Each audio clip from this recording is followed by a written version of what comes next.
mencari informasi terkait eksplorasi identifikasi masalah yang terjadi di pembelajaran saya selama ini.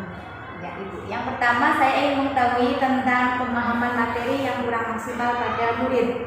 Menurut Ibu, faktor apa yang mempengaruhi kurangnya pemahaman murid? Ada banyak faktor mengapa siswa itu tidak memahami materi yang disampaikan. Yang pertama, bisa jadi karena strategi pembelajarannya yang kurang pas.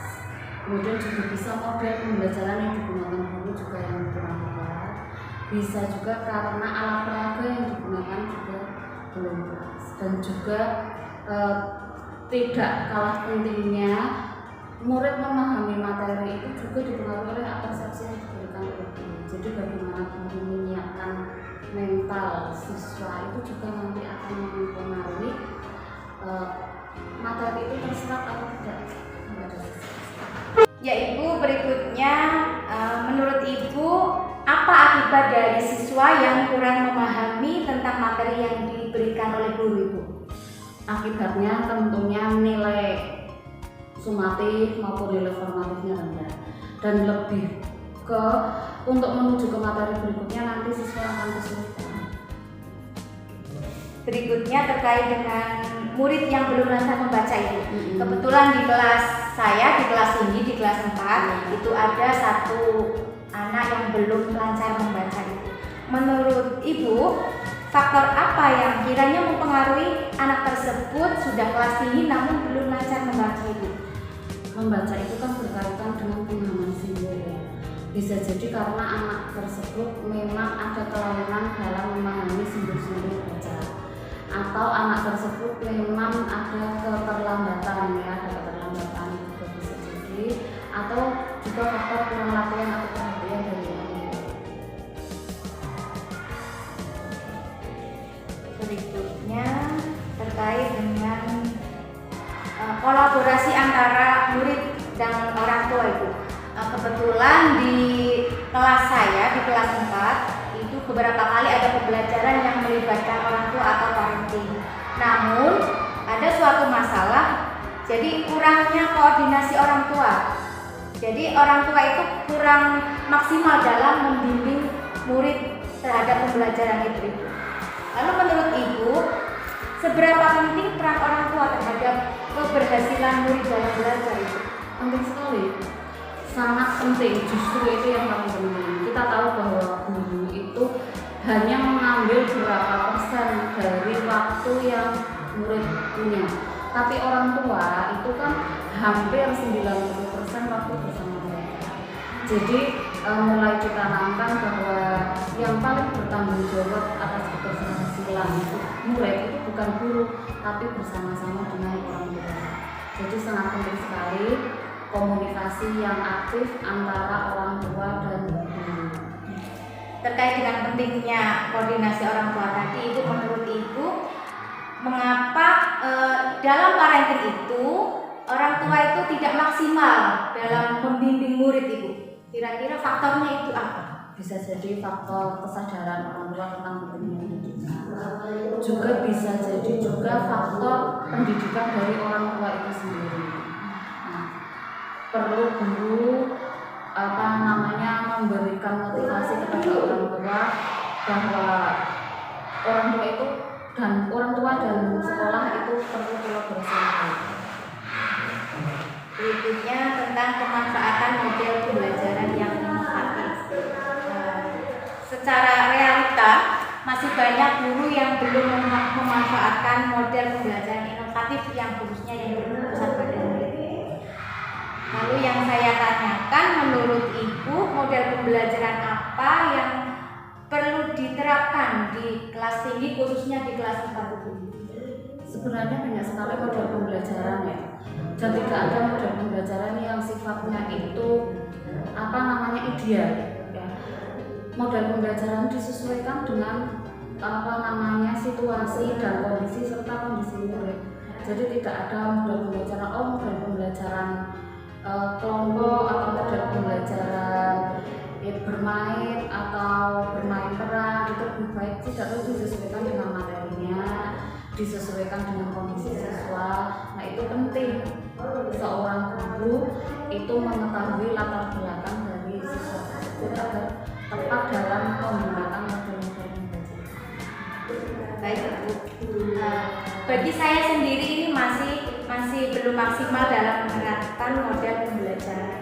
Menurut Ibu, kira-kira apa yang membuat guru itu lebih zona nyaman dengan pembelajaran yang biasa-biasa saja? Artinya banyak guru-guru yang belum bisa menerapkan pembelajaran yang sesuai dengan karakter siswa itu. Nah itu, kita itu kadang masih terjebak pada mindset lama ya. Maksudnya ketika kita mengajar itu, berarti mengajar itu ya guru yang aktif. Kalau guru banyak bicara itu berarti mengajar. Nah itu yang harus kita kita hilangkan. Kita harus berfokus pada siswa. Nah itu guru yang belum ini belum termindset seperti itu. Jadi kita lebih banyak bicara, model belajarnya masih pakai ceramah seperti itu. Ke diskusi, kalau anak rame kita masih kadang guru malah masih risih dengan anak yang rame di diskusi. Nah kalau menurut saya faktor penghambatnya itu mindset dan juga pengetahuan, jam terbang, pelatihan seperti itu. Baik Ibu, beberapa waktu yang lalu kita dihadapkan dengan kelas 5 yang melaksanakan namanya ANBK. Nah di situ terkait dengan literasi dan numerasi, saya tanyakan, beberapa murid itu belum optimal dalam penggunaan soal yang berbasis host. Nah yang saya ingin tanyakan, menurut Ibu, mengapa beberapa siswa itu masih belum bisa menyelesaikan soal host tersebut itu? Nah itu tadi berkaitan dengan mindset pembelajaran yang diberikan pada saat ini. Guru kita itu masih lebih banyak mengajar itu dengan model ceramah, ya kan, memberikan ilmu pengetahuan, anak menghafal tanpa pemahaman. Sedangkan soal hot itu adalah soal pemahaman yang menggabungkan berbagai konsep. Jadi guru itu lebih banyak tidak memahamkan konsep tapi menghafalkan. Misalnya rumus segitiga, dihafalkan rumus segitiga, kan seperti itu.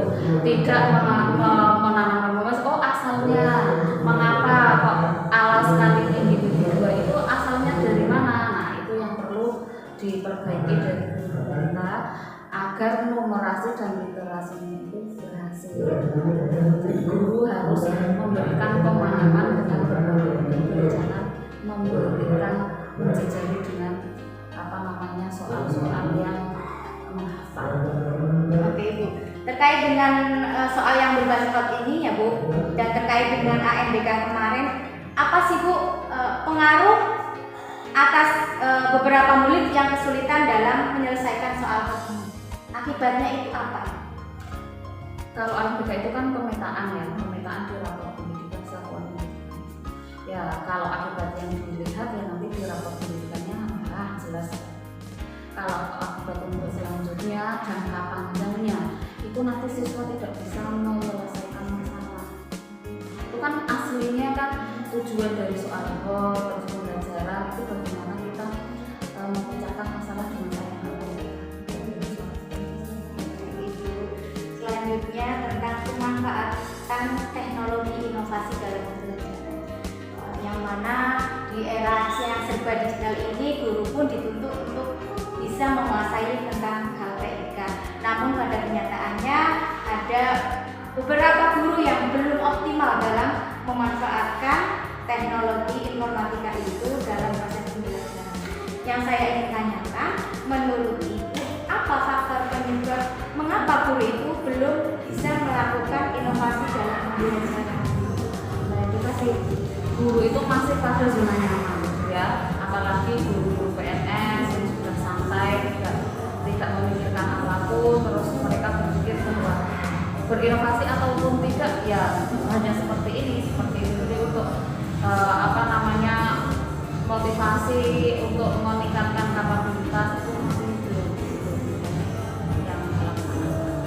Selanjutnya, apa pengaruhnya itu terhadap guru yang belum optimal dalam penggunaan TIK pembelajaran?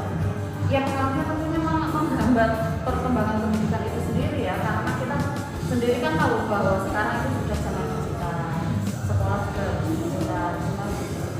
Kalau guru itu tidak mampu sendiri akan tertinggal dan bagaimana dia akan menyesuaikan dengan perkembangan siswa kalau dia sendiri tidak mau mengikuti Oke Ibu, terima kasih atas informasi yang telah diberikan.